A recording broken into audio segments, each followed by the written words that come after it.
Introdução à segunda epístola de João. Esta segunda carta escrita pelo apóstolo João é considerada como um apêndice da primeira. Embora esteja incluída no grupo das epístolas gerais, possui um destinatário. Pelo fato de o apóstolo João identificar-se como o presbítero, alguns têm contestado sua autoria, alegando tratar-se de outro João, mencionado na literatura patrística. Todavia, o estilo é o mesmo da primeira epístola e do Evangelho, cuja autoria é reconhecidamente de João. A questão dele ter se identificado como presbítero indica apenas sua idade, uma vez que o sentido da palavra presbítero é ancião. Esse detalhe serve ainda para determinar a data em que a carta foi elaborada. Ou seja, se ele a escreveu em sua velhice, pode ser datada em 90 depois de Cristo, aproximadamente. Há duas possibilidades quanto ao destinatário desta carta. Para alguns, a senhora eleita seria uma cristã de grande prestígio, a quem João está enviando determinadas instruções. Para outros, é uma forma de se referir à igreja. Neste caso, seus filhos seriam os irmãos dessa igreja. Mas, de qualquer forma, é difícil chegar a uma conclusão definitiva. A carta é uma exortação para se guardar das falsas doutrinas, desviando-se delas e dos que a professam. Há um alerta sério para aqueles que deixaram a sã doutrina e passaram a professar algo diferente daquilo que foi ensinado.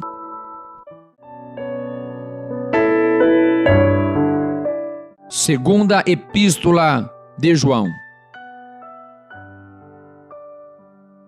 O ancião, a senhora eleita e a seus filhos, aos quais amo na verdade, e não somente eu, mas também todos os que têm conhecido a verdade, por amor da verdade que está em nós, e para sempre estará conosco. Graça, misericórdia e paz da parte de Deus Pai e da do Senhor Jesus Cristo, o Filho do Pai, seja convosco na verdade e amor. Muito me alegro por achar que alguns de seus filhos andam na verdade, assim como temos recebido o mandamento do Pai.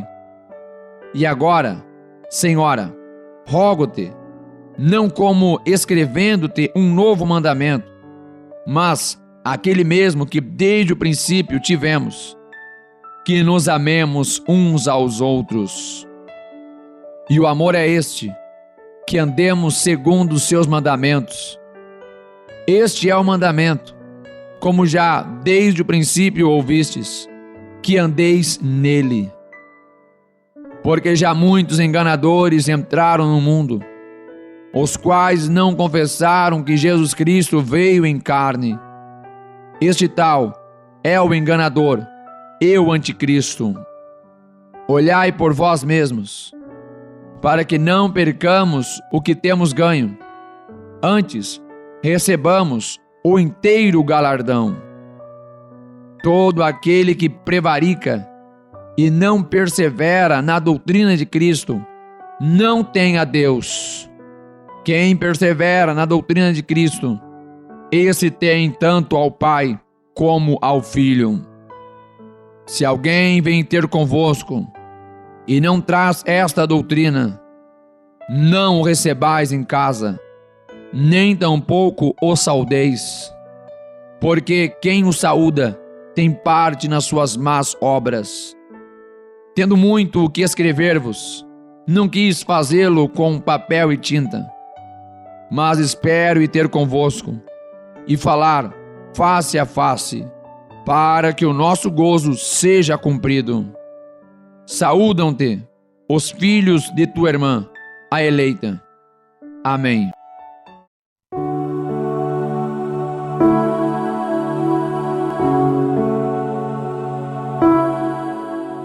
Introdução à terceira epístola de João.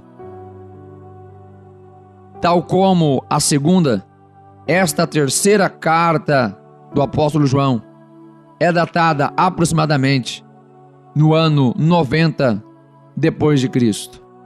A carta é endereçada a um certo Gaio, numa base para identificá-lo como sendo o Gaio de Atos 19, 29 e de Romanos 16, 23. As palavras destinadas a esse homem são elogios ao seu bom procedimento. Devido à expressão meus filhos, Gaio pode ter sido um dos discípulos de João, ou pelo menos alguém que tenha se convertido à fé pela pregação do apóstolo. João refere-se ainda a um homem chamado Diótrefes, que estava agindo de maneira despótica e rejeitando a autoridade apostólica de João. Por outro lado, João faz elogios a Demétrio por seu procedimento correto. Todos esses nomes são gregos em sua origem, o que pode significar que se tratava de uma igreja já bastante gentilizada.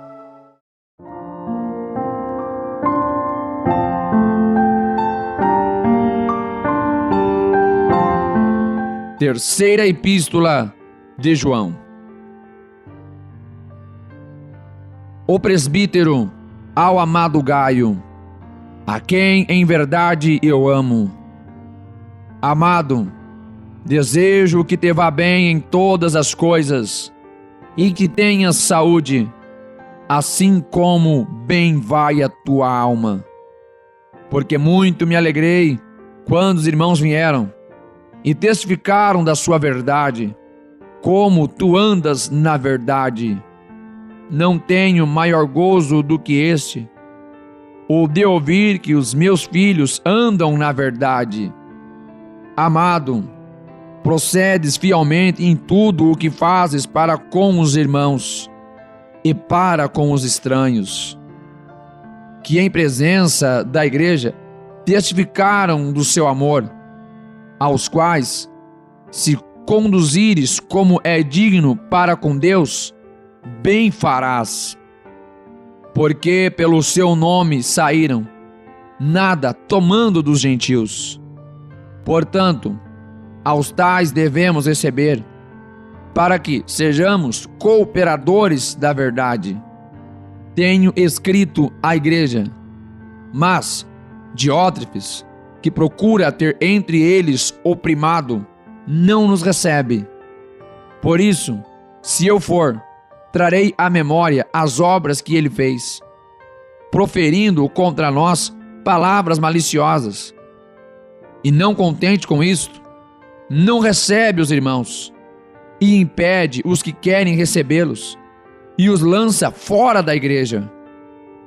Amado, não sigas o mal, mas o bem. Quem faz o bem é de Deus, mas quem faz o mal não tem visto a Deus. Todos dão testemunho de Demétrio, até a mesma verdade. E também nós testemunhamos. E vós bem sabeis que o nosso testemunho é verdadeiro. Tinha muito que escrever, mas não quero escrever-te com tinta e pena. Espero, porém, ver-te brevemente, e falaremos face a face.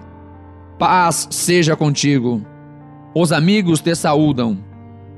Saúda os amigos por nome.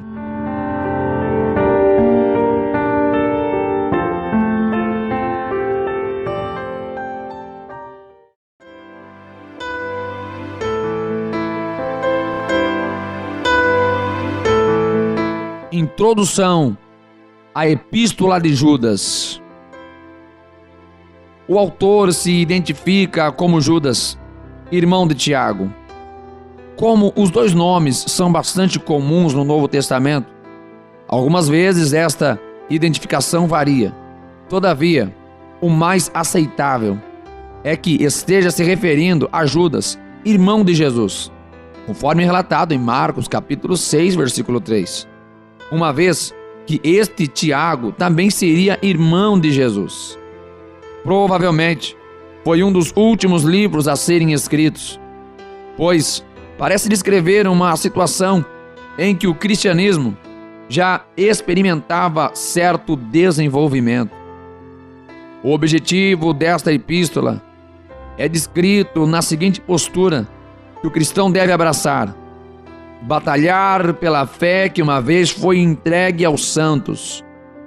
Judas parece estar lidando com falsos mestres, não apenas na questão doutrinária, mas no comportamento desregrado. Por conta disso, refere-se àqueles que convertem em dissolução a graça de Deus, o que dá a entender que praticavam algum tipo de antinomismo, ou seja, pregavam que não existiam regras morais diante da graça. Judas utilizava diversos fatos do Antigo Testamento para mostrar que esses falsos mestres são passíveis do juízo divino, e diversas expressões adjetivas para descrevê-los. Exorta os fiéis a permanecerem na fé e na oração, para que pudessem salvar os vacilantes. Há uma grande semelhança entre esta epístola e a segunda epístola de Pedro.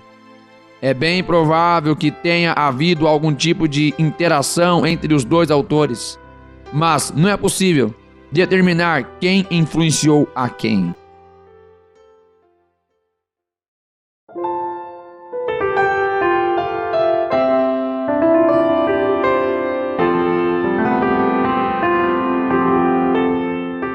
Epístola de Judas. Judas, servo de Jesus Cristo, irmão de Tiago, aos chamados santificados em Deus Pai e conservados por Jesus Cristo. Misericórdia e paz e amor vos sejam multiplicados. Amados, procurando eu escrever-vos com toda a diligência acerca da salvação comum, tive por necessidade escrever-vos e exortar-vos a batalhar pela fé que uma vez vos foi dada aos santos. Porque se introduzem alguns que já antes estavam escritos para este mesmo juízo, homens ímpios que convertem em dissolução a graça de Deus e negam a Deus, único dominador e Senhor nosso Jesus Cristo. Mas quero lembrar-vos, como a quem já uma vez soube isto, que havendo o Senhor salvo um povo, tirando-o da terra do Egito, destruiu depois os que não creram. E os anjos, que não guardaram o seu principado, mas deixaram a sua própria habitação, reservou na escuridão e em prisões eternas, até ao juízo daquele grande dia. Assim como Sodoma e Gomorra, e as cidades circunvizinhas, que, havendo-se entregue à fornicação como aqueles, e ido após outra carne, foram postas por exemplo, sofrendo a pena do fogo eterno. E, contudo, também estes, semelhantemente adormecidos, contaminaram a sua carne e rejeitaram a dominação e vituperaram as dignidades. Mas o arcanjo Miguel, quando contendia com o diabo e disputava a respeito do corpo de Moisés, não ousou pronunciar juízo de maldição contra ele, mas disse: o Senhor te repreenda. Esses, porém, dizem mal do que não sabem e daquilo que naturalmente conhecem, como animais irracionais se corrompem. Ai deles, porque entraram pelo caminho de Caim e foram levados pelo engano do prêmio de Balaão e pereceram na contradição de Coré. Estes são manchas em vossas vestes de amor, banqueteando-se convosco e apacentando-se a si mesmos, sem temor, são nuvens sem água, levados pelos ventos de uma para outra parte. São como árvores murchas, infrutíferas, 2 vezes mortas, desarraigadas. Ondas impetuosas do mar, que escumam as suas mesmas abominações. Estrelas errantes, para os quais está eternamente reservada a negrura das trevas. E destes profetizou também Enoque, o 7º depois de Adão, dizendo: Eis que é vindo o Senhor com milhares de seus santos, para fazer juízo contra todos e condenar dentre eles todos os ímpios, por todas as suas obras de impiedade, que impiamente cometeram, e por todas as duras palavras que ímpios pecadores disseram contra ele. Estes são murmuradores, queixosos da sua sorte, andando segundo as suas concupiscências, e cuja boca diz coisas muito arrogantes, admirando as pessoas por causa do interesse. Mas vós, amados, lembrai-vos das palavras que vos foram preditas pelos apóstolos de nosso Senhor Jesus Cristo, os quais vos diziam que nos últimos tempos haveria escarnecedores que andariam segundo suas ímpias concupiscências. Estes são os que a si mesmos se separam, sensuais, que não têm o Espírito. Mas vós, amados, edificando-vos a vós mesmos sobre a vossa santíssima fé, orando no Espírito Santo, conservai-vos a vós mesmos no amor de Deus, esperando a misericórdia de nosso Senhor Jesus Cristo para a vida eterna. Apiedai-vos de alguns, usando de discernimento, e salvai alguns com temor, arrebatando-os do fogo, odiando até a túnica manchada da carne. Ora, aquele que é poderoso para vos guardar de tropeçar e apresentar-vos irrepreensíveis, com alegria, perante a sua glória. Ao único Deus sábio, Salvador nosso, seja glória e majestade, domínio e poder, agora e para todos sempre. Amém.